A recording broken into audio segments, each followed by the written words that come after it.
Hey, everybody. Welcome back to the Level Up podcast. I'm your host, Ken Rose, co-founder and CTO at OpsLevel.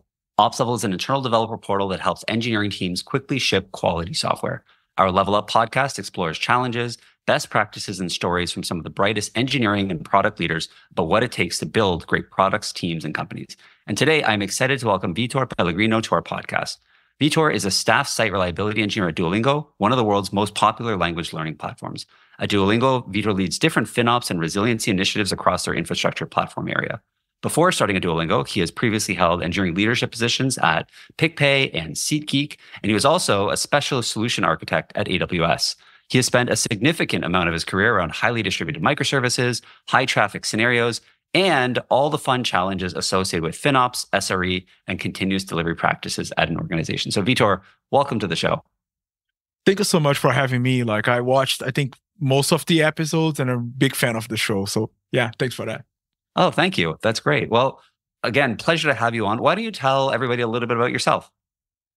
Yeah, so I think that was a good intro. I started my career over a couple decades ago. I've been doing all the different types of roles. Started way up in the stack. I think my first job was actually on a web designer. Quickly realized that wasn't for me, and I was going down the stack until I found myself doing platform work. So yeah, since I joined Duolingo roughly a year ago, I just hit the ground running, started to work in our FinOps practice, and then along with other kinds of projects that I also lead, that has been one of the big things that I've been leading since I joined. So I'd love to talk about FinOps on this episode. I think over 2022 and 2023, with the end of the ZIRP, right, zero interest rate policy, a lot of organizations have tried to become more efficient, and FinOps has sort of risen as this theme. I wonder if we could just start with almost a definition. When you hear the word FinOps, what does that mean for you?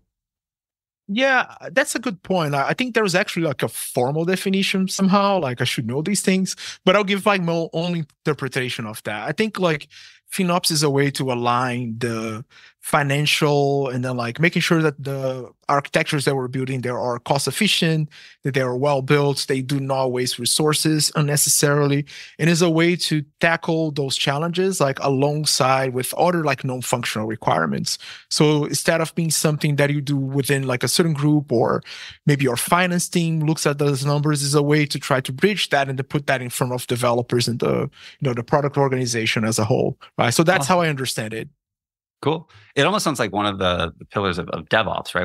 When I think about DevOps, it's taking operational responsibilities and putting that onto the developers that are shipping software. And also now FinOps sounds like, and let's also throw financial and cost efficiency aspects as well. Is that fair?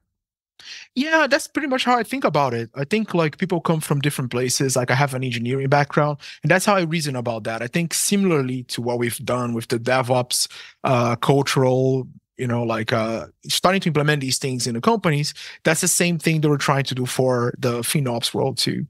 I can imagine the new acronym. There's DevOps and DevSecOps, and it'll be DevSecFinOps as this huge portmanteau of everything. Exactly.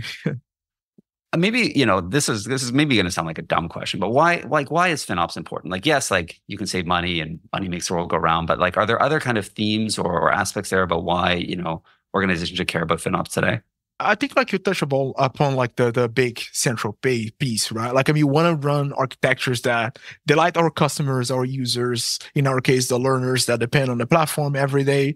And we want to do that more efficiently as we can. So meaning without any waste of resources, if we can avoid it, making sure that we're also investing the money in the right places. So it's not only about cutting costs, it's also about investing what you want to invest. So one example, if you see, okay, this particular feature drives so much more adoption, and if we could invest more on that, maybe by developing more features around that, if we were leveraging, I don't know, pre-built solutions or something like that, that's where we want to spend our money versus running workloads that are not being utilized at all, after work hours, and they happen to be, I don't know, your dev environment, right? So it's more about knowing where you invest rather than just saving money. So I understand, to your point, it's not only about being efficient, it's also about making sure that we're placing our bets in our investment where it matters. I really like that. It's not just doing the same thing, but for less. It's not just about efficiency. It's actually prioritization and figuring out where you want to put those dollars behind. Exactly. Yeah. That's really cool. So, you've been at Duolingo now for about a year. I was wondering if you're allowed to, can you tell us a little bit about like how you thought about implementing FinOps at Duolingo? Like what were some of the first steps you took when you first joined and how is that journey going? I was very fortunate that when I joined, I already had almost like the stakeholder alignment, which is a big thing.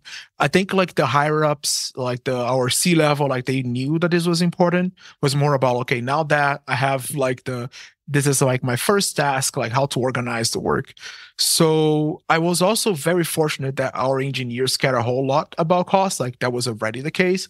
So I think the first challenge there was just like to align, okay, what are our canonical sources for cost information? Like, because they come from different places. Like sometimes you have like more than one cloud vendor, sometimes you have even more than two. You have like all the different SaaS providers, and trying to gather all of that information and distill that to a place that you can all agree, okay, this is my cost. These are the things that are, that they are, how can I say, kind of like, these are all the different facets that compose my cost. So it's not only my CPU and memory, but perhaps even my networking, perhaps even my storage. Getting all of that ready to go in front of engineers was the first thing that I had to do over there.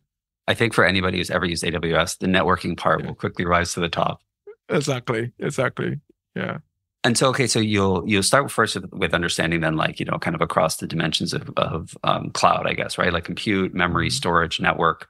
Vendor spend also, it sounds like another area that you've touched on. Mm-hmm. How do you sort of like build that up into a model, right? In terms of like, this is, is there a way to associate that spend with what your business is doing? Or because that feels to me like the hardest part, like on the one side, here's what, like our business does, like we have learners and we have certain product metrics. And then here's all this infrastructure on the other side. And, like tying that thread, like, can you talk a little bit about how you sort of do that? That's a tricky problem to solve. That I think like once you start looking at ways to do that, every company, does that differently, and also like based on even like on different areas within the company. So not for Duolingo, but in the past, like I used to work for a company where each one of the business units, they were running very independently. So figuring out a way to have like one central unit that would charge back the other units in a way that everybody would agree and then realize that this was the right thing, like was calculated the right way, was a challenge there. So I think one of the things that I've seen that works super well is trying to figure out, okay, how we're going to measure this. Like aligning, okay, I am going to calculate your CPU cost because, I don't know, we use ECS. I've done that also in the past with EKS. So I'm going to take each one of the instances that your containers are running on, and then I'm going to figure out how much of its capacity your service is consuming, right? So we've run on a multi-tenant environment. And then like making sure that that's very clear and communicated was very, very key. So everybody, okay, I understand how you're calculating that. So I think the numbers are okay. And then you start from there.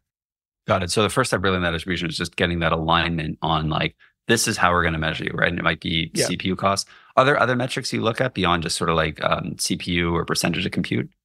So we also have like some unit of economics. So for instance, like the cost per daily active user for us is an important one.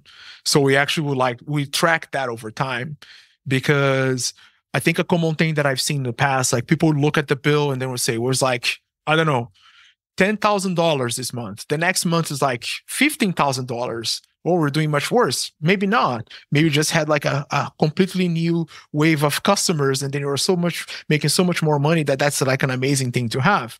It's important to figure out a way to calculate the efficiency and then optimize for that. Just looking at how much money you're spending at the end of the month is usually, I would say most of the times, like not sufficient, right? People are going to make a lot of bad decisions just trying to get the number at the bill like down. Like right. You have to look at the whole thing. Right? So for us, that was the cost per daily active users, the first one. I've seen people doing that like in a banking world, like the cost per transaction, the cost per, I don't know, you name it, like per microservice request even. So got it. But to your point, like figure out your unit economics, not kind of just your top line, like spend. Yeah, exactly. That makes a ton of sense.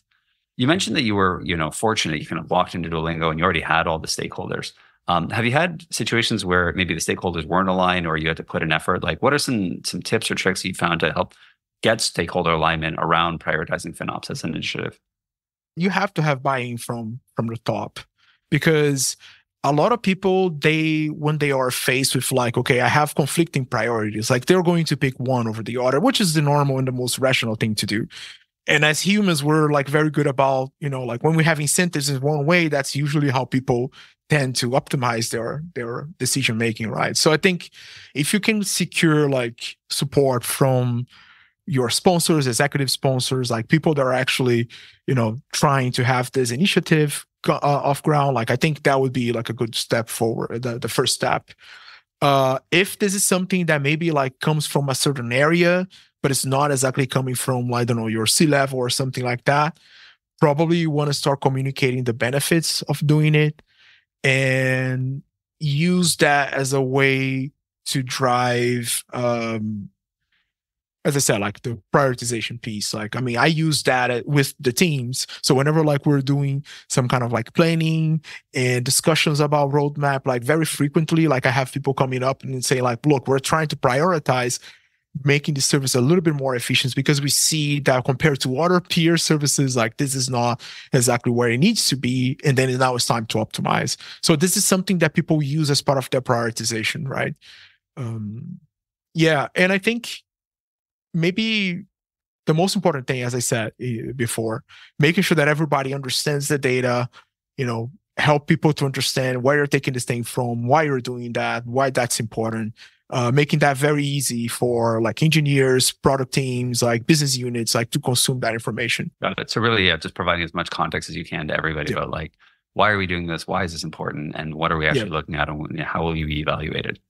Yeah. There are a lot of people, I think like in the past, like nowadays, as you said, like since 2022, and like I think like it's more well understood. But when I started, a lot of people, they were thinking like, okay, I don't want to cut costs because that's going to hinder my creativity.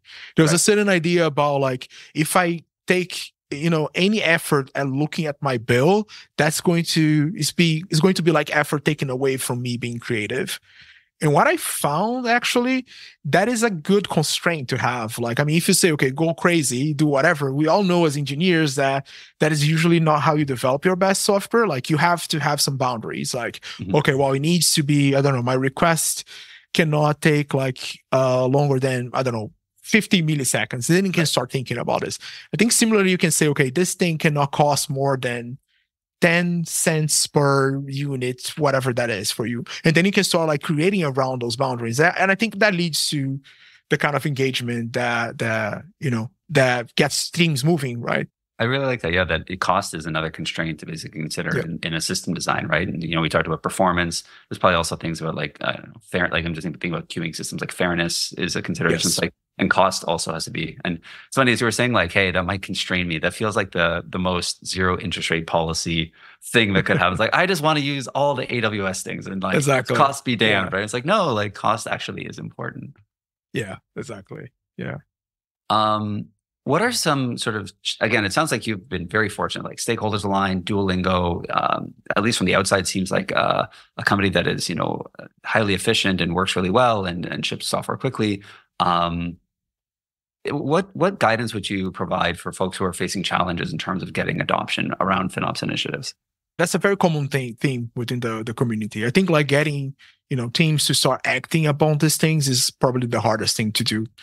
I'll tell you like what we are doing now, like it's something that I'm literally working on that as we speak, which is actually, we have a model where we have SREs internally. It's kind of like it's a job role. Like we went from different types of organizations and different modes of operating, from like having SREs within every team, having SREs being a central function. And the model that we have currently, like we have SREs in a few areas, and then we have different teams that handle those kind of like reliability and then I would say non-functional requirements for areas. So we work through them. They're almost like consultants within the company. So we actually, when we were presenting, like we're doing operational reviews with them to say, look, here's like everything that is going on in your area. So it's almost like that, kind of like when you're working with a vendor, you have a QBR that presents you back with how you're using. Like that's exactly how we think also internally. So I want to have people having those kind of QBRs and present back to the area leads, like saying, by the way, your service is costing like 10K a day, whatever number that is. Does that seem okay? I would say like there hasn't been any meeting of those that I didn't come back with people say, oh my gosh, no, this at least like 10 times more than I thought, or like, oh, it's costing way less than I thought. Like there's always like some good conversations around that. So that's how we're trying to do, like to get people to start acting upon these things, actually helping them, like presenting the data in a way that makes sense to them, like, and also align that with other things that they're doing too. It's not only about cost, but it's about cost, it's about number of incidents, is about like whether their services are meeting a certain level of maturity that we want every single one of them to have. So we present all of those informations as a single, I would say, package. It's not going to be like, okay, well, here's a cost review, right? It's a little bit beyond that. Right. It's kind of this whole list. The cost is one aspect and this kind of larger set of like reliability and performance considerations.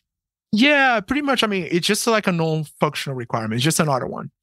It's like security, is latency, and it's also cost, right? Hey folks, forgive the interruption, but I wanted to make sure you knew about the OpsLevel developer portal. I may be biased because our team did build the thing, but it is a game-changing way to improve your engineering team's efficiency. Teams can save hundreds of hours each week so they can focus on building more products and meeting market demand. OpsLevel has helped solve problems for teams at Duolingo, Keller Williams, and Okta, and we want to help you next. If you're looking for a central hub for your developers to build, maintain, and fix software, check us out by visiting opslevel.com. One thing you mentioned earlier was this idea of like, hey, a team might see that they're not performing as well as some other team. Yeah. Can you talk, like, have you been able to use that kind of like gamification effectively? And what's been your experience with that?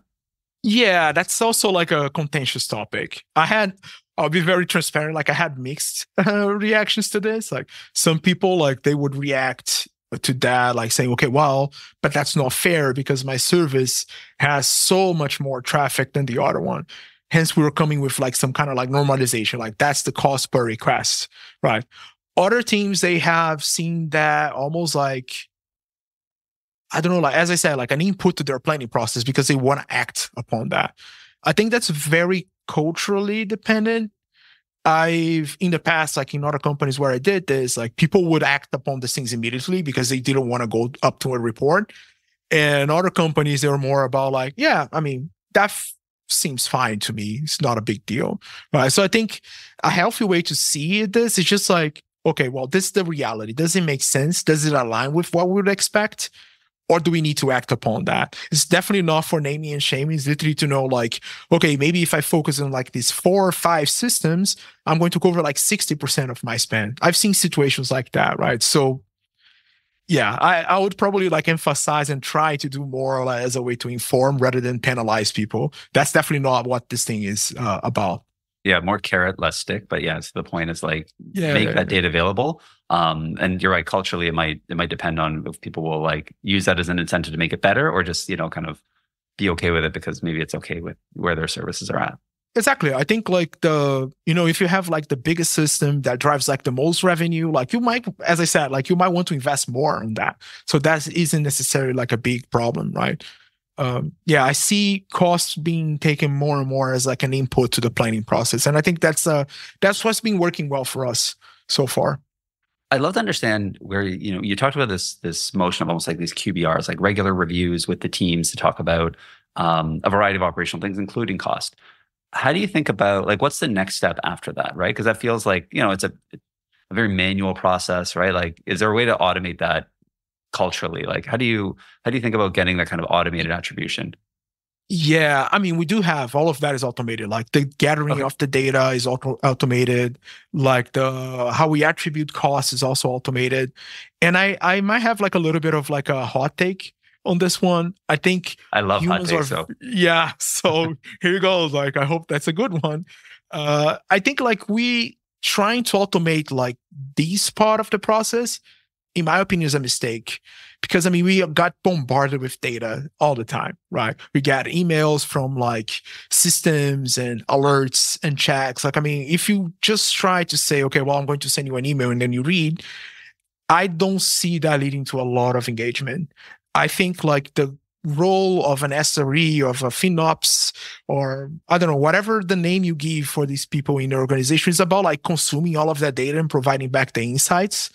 So often I would come to these meetings, like we have once a month, we review like the entire engineering org. And I lead this meeting from the engineering side together with finance. And I mean, sometimes I say like last month, just like the months before, things are still okay. No big changes here. But it's good to actually look at all the data and then try to figure out insights. Like we're able to drive optimization in our like database usage because we started to see that a lot of systems were having like problems with that. Like they were using that in a non-optimized way. And then we actually started like to talk to the engineers about that. Oh, by the way, did you look at this thing? Like, well, we're going to offer you like some resources, like, people that know that area of the stack super well to help you optimize. So I don't know, like the long story short, I think humans to do that gathering of the data might not be the best usage of their time, but understanding all the different signals and then trying to come up with that and offer that to the teams, that's very powerful.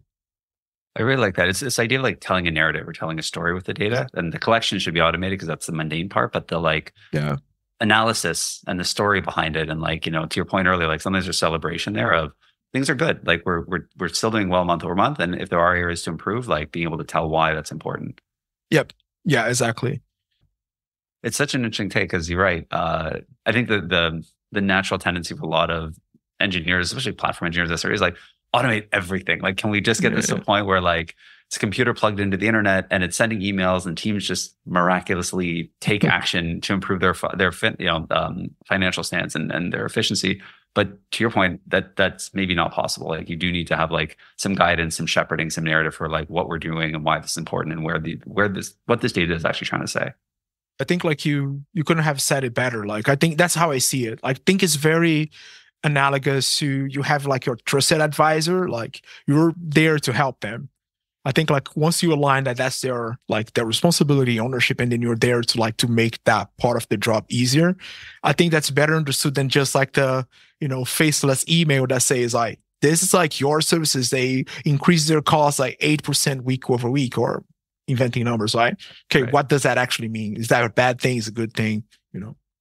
You kind of touched on one specific area around like cost optimization, which was like how databases are used at Duolingo. I'm wondering if you could talk more about that one, or any other kind of areas where you saw like, hey, here's a pattern that we're seeing that we have an opportunity to make our teams more efficient in. Yeah, I mean, the databases is a clear one. We use a lot of DynamoDB, and if you use DynamoDB, is one of my favorite pieces of software by far. But it's also very easy to use that, less optimal. Let me, leave it at that. So, and I think like you had teams that they were doing like an amazing job. They knew the best designs, they knew how to optimize, but other teams that didn't. So we started like to create a little bit more buzz around this. So, I think like my job sometimes is almost like an internal dev advocate in a way. Like I'm creating like a certain sense of like we're doing something with DynamoDB, right? So we have teams that they started like looking at the databases, and then they figure out like they could move from the pay per request to like a provision mode, because there was like a very steady pace. Like it wasn't like with a lot of spikes, and that would make sense for them. And then we help them making that change. We also help them like figuring out what kind of commitments we can make. So, and I think it's like our job there was more about to create the sense of we're doing something with this. And then like we worked with like AWS to say like, okay, we need people to help us like designing these things, figuring out like the best practices, like carving out like, okay, good examples, bad examples, right?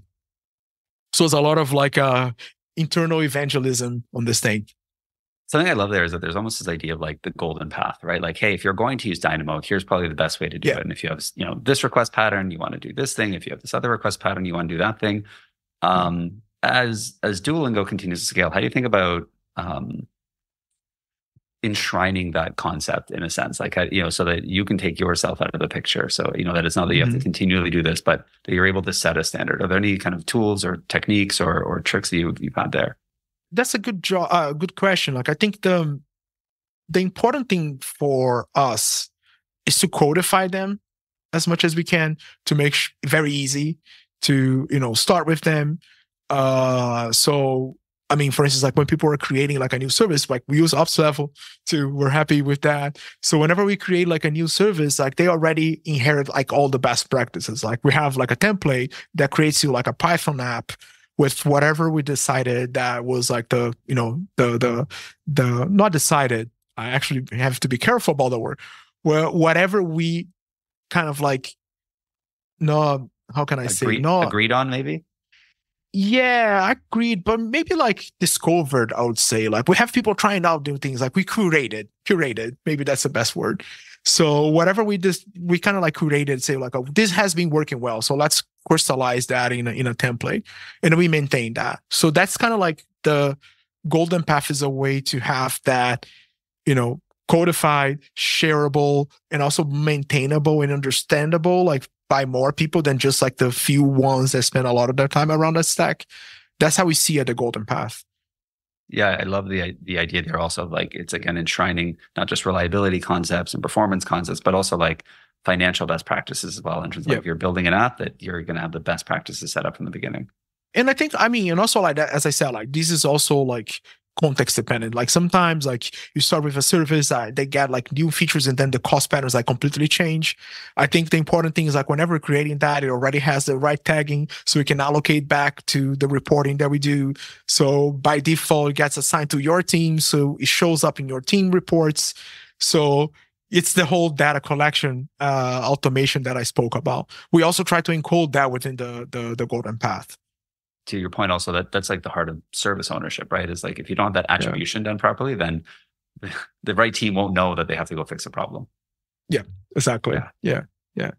I guess, again, this is maybe a question that might not be super applicable for Duolingo, but I love your take on it. Have you ever had challenges where teams just aren't prioritizing this work? Or what guidance would you give to folks who find themselves in that situation where there is top-down buy-in and FinOps is important, but like a team is just, they have 1,001 other initiatives. How do they also prioritize some of these cost changes? Let me not fool you by any means by a minute. Like that happens with us. And I think that's okay. I think sometimes when we're doing like this kind of like work, like this FinOps practice, like it's very easy for us to only look at, okay, everybody should be doing that full time. But our goal as a business is not just to optimize. Like we also have to work on the other part of the equation too. So I think it's more about like tracking these things. It is completely fine to say, I know this is a problem. I decided to ignore it because it's not the most important thing right now. And that's absolutely fine. We actually keep these kind of like initiatives that we have like in different buckets, things that we know we can optimize, things we've optimized, and things that we decided not to care about.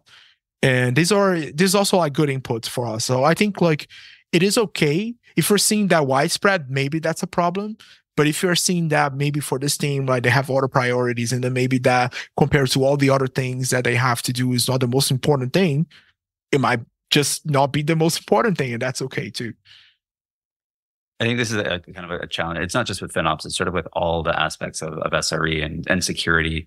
I can give context from OpsLevel side. Like sometimes we'll have security teams that they're just like, but this is important, and why doesn't it get prioritized, right? And I think it's your point. It's like, yes, but product teams are under an incredible amount of duress is too strong a word, pressure to like, they have to ship product, they have to take care of costs, they have to take care of reliability, they have to take care of security, and figuring out, it's up to each team really to figure out, their priority and where things are to lie, and does their prioritization kind of align with the needs of their business? Yeah. I mean, in the past, like when I was running those SRE orgs, like we would keep a close eye on like the toil, like the famous toil, like making sure that it was under control to free up capacity for these things. So that was a situation where we had like the similar kinds of like pushes from like the security team. Back then we weren't doing as much FinOps, but it was a whole focus on the reliability of the software. But there was also like a lot of product features that were key for, our customer base. So we were like, okay, we're going to carve out 20% of the time to do this, 20% of the time to work on the toil that has been consuming the rest of the, useful parts of our capacity. And that was pretty much the starting point. And then we're like revisiting that month by month to see where we could tweak things over. And yeah, and it was a conversation that I would have all the time with the security team. Like, okay, well, what is actually the absolutely most important thing? Our commitment was like, okay, we're going to carve out 20% of this capacity. And yeah, the teams usually follow that, I would say, to a certain degree. So, but yeah, I think like it's usually better to say, I cannot do all of the things you're presenting, but I can do one thing. And then you pick me, what's the one thing that we can do? Right. And that's usually like an easier conversation to have than, sorry, we're too busy, maybe next month.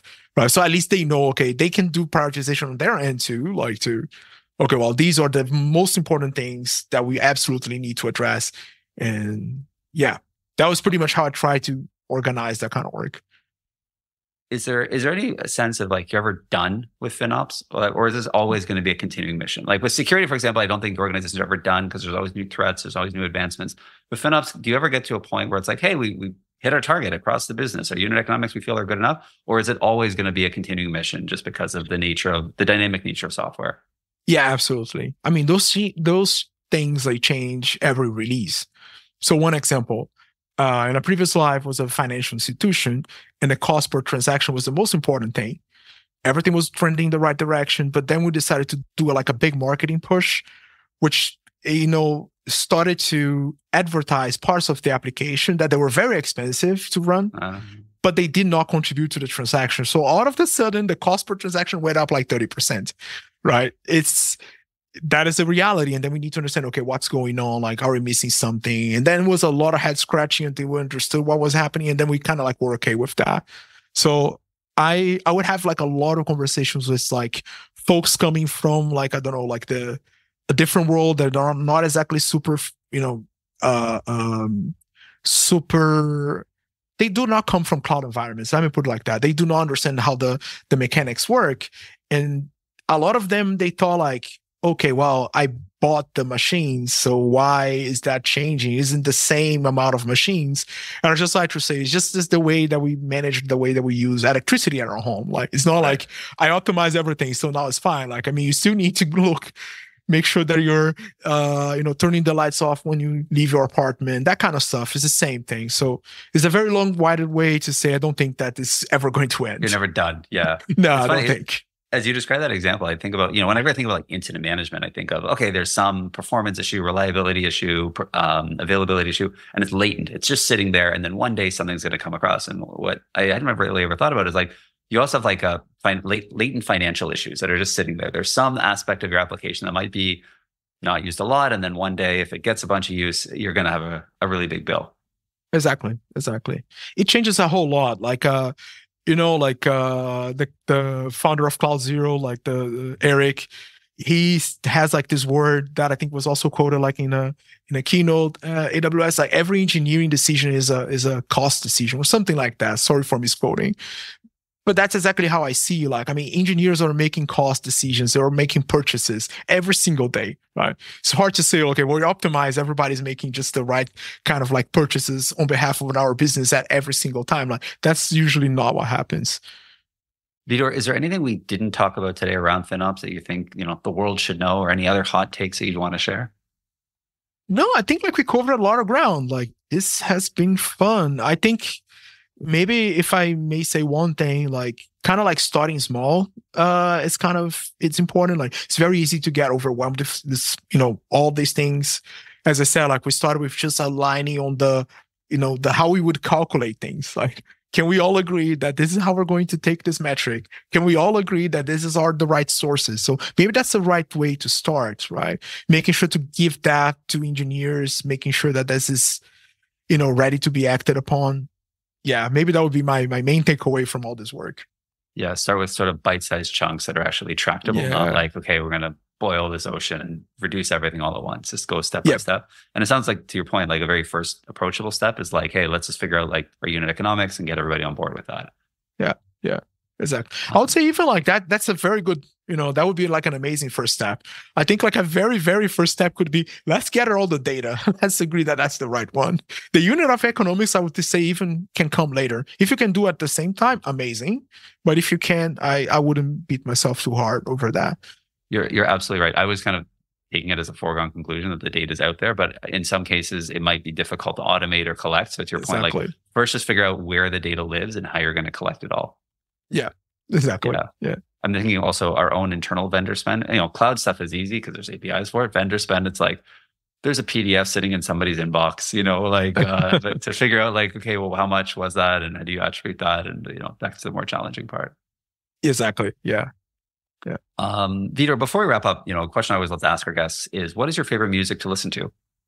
Yeah, I was preparing for this one, and that is a little bit difficult because I usually also don't listen to music when I'm programming, or working in general. But the thing that I have been listening the most is a lot of like regional Mexican music.